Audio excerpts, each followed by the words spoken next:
Coreia do Norte, o país asiático que é uma das ditaduras mais isoladas e controversas do mundo, sendo notória por seus constantes testes nucleares, as violações de direitos humanos e também é popularmente como a conhecida versão comunista da Coreia do Sul. Além disso, os norte-coreanos têm como praticamente único aliado a superpotência vizinha, a China, que faz vista grossa para os excessos cometidos pelo regime, não apenas pela necessidade de estabelecer aliados principalmente nas suas fronteiras, mas também porque os norte-coreanos são cruciais para os chineses, e quando falamos da Coreia do Norte, atualmente, muitos não imaginariam que no início da década de 60, a nação era mais rica do que a Coreia do Sul, principalmente pelo apoio e exportações para os seus aliados da época, sendo eles a União Soviética e a China. No entanto, esses anos ficaram para trás, e agora o país é extremamente dependente da China, sendo responsável por 90% do comércio com a Coreia do Norte. E nesse vídeo, vamos entender por que a China também é extremamente dependente da Coreia do Norte, mesmo discordando de algumas atitudes do vizinho. Para entender a relação entre China e Coreia do Norte, atualmente precisamos primeiro olhar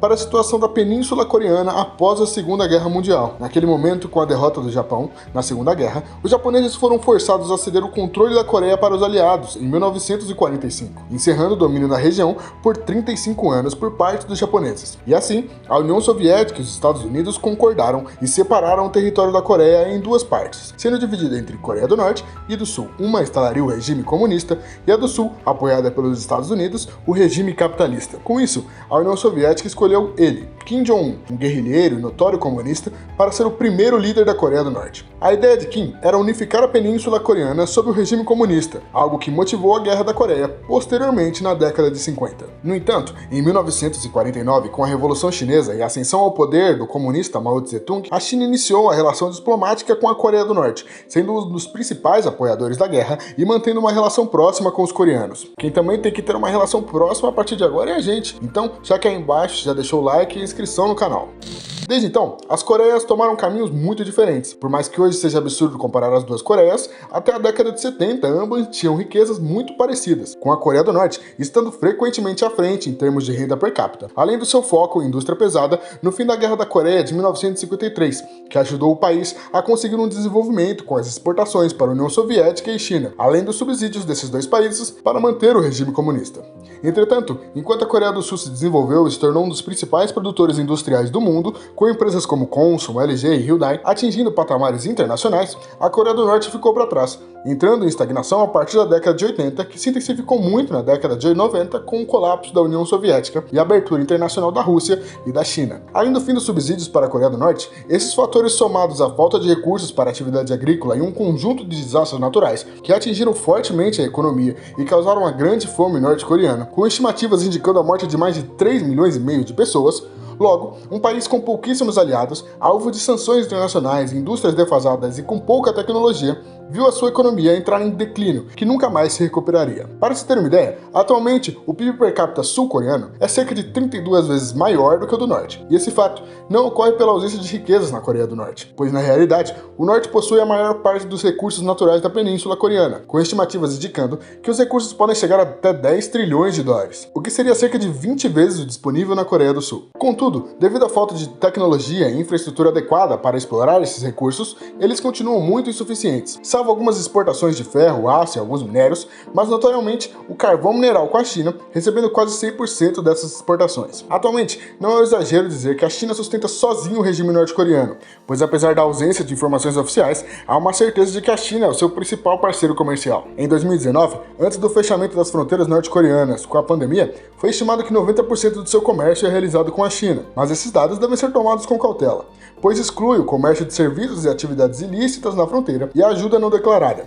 Esse fato não pode ser subestimado, já que uma parte significativa da receita norte-coreana vem de negócios ilícitos, como falsificação de dólares, o envio de seus cidadãos para trabalhar na China e na Rússia, além de ataques cibernéticos que representam cerca de 7% do PIB da nação, como o caso dos hackers, que quase conseguiram roubar $1 milhão de um banco em Bangladesh no ano de 2016. Além disso, há uma forte presença de mercado negro para a troca de produtos, principalmente para o povo, pois enquanto a elite norte-coreana tem privilégios, boa parte da população é dependente do forte racionamento de produtos, ou seja, o governo decide o quanto que a população come, o quanto que consomem e onde moram. E a decisão chinesa é de manter o regime norte-coreano estável, pois, por mais que não possa ajudar a desenvolver o país, provavelmente garantirá o suficiente para evitar um grande surto de fome como foi na década de 90. Além das autoridades leais, com as recompensas do partido, com isso surge a pergunta do porquê a China financia o regime norte-coreano. Bom, com a ascensão chinesa como uma grande superpotência global, é fundamental assegurar aliados e expandir a sua influência sobre nações enquanto enfraquece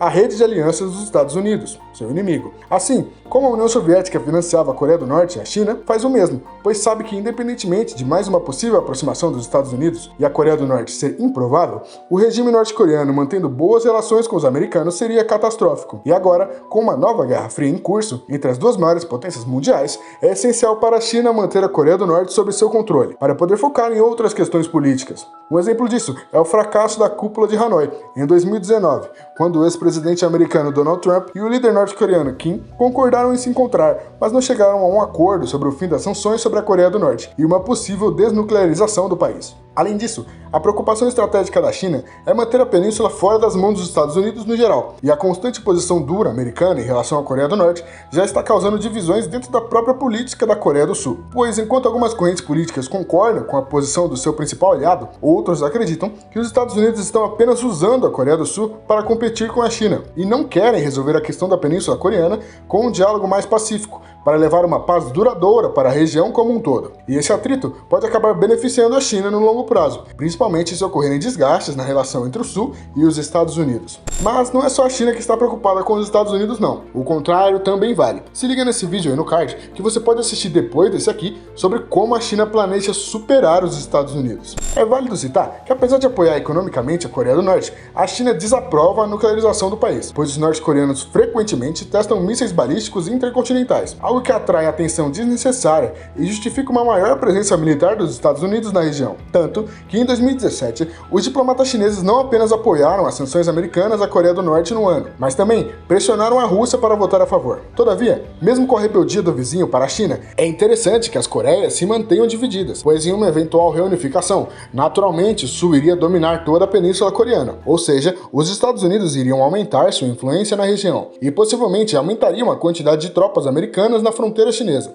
Hoje, é possível dizer que a Coreia do Norte está mais isolada do que nunca e cada vez mais dependente da China. A esperança de uma maior abertura das reformas econômicas ficaram frustradas e a obsessão de Kim por armamentos nucleares tornou o país mais armado ainda, mas por outro lado, sofreu mais sanções internacionais e ficou ainda mais afastado. A pandemia também contribuiu para isso, pois nos últimos anos, a resposta foi um dos fechamentos de fronteiras mais rígidas do mundo, fazendo com que o comércio com a China caísse 90% entre 2019 e 2021. E como o país depende da China para alimentos e fertilizantes, além de combustível, há relatos de uma grave escassez de alimentos, algo até confirmado pelo líder em 2021. E mesmo que com uma certa recuperação do comércio com os chineses até o momento, os patamares ainda são relativamente inferiores a 2019, colocando em xeque a manutenção da estabilidade da economia norte-coreana. Portanto, a China precisa da Coreia do Norte para afastar a influência americana sobre suas fronteiras. E com isso, mesmo que o governo do Partido Comunista Chinês tenha suas diferenças em relação ao regime da Coreia do Norte, principalmente em relação a armas nucleares, os chineses preferem financiar o regime norte-coreano para manter o status quo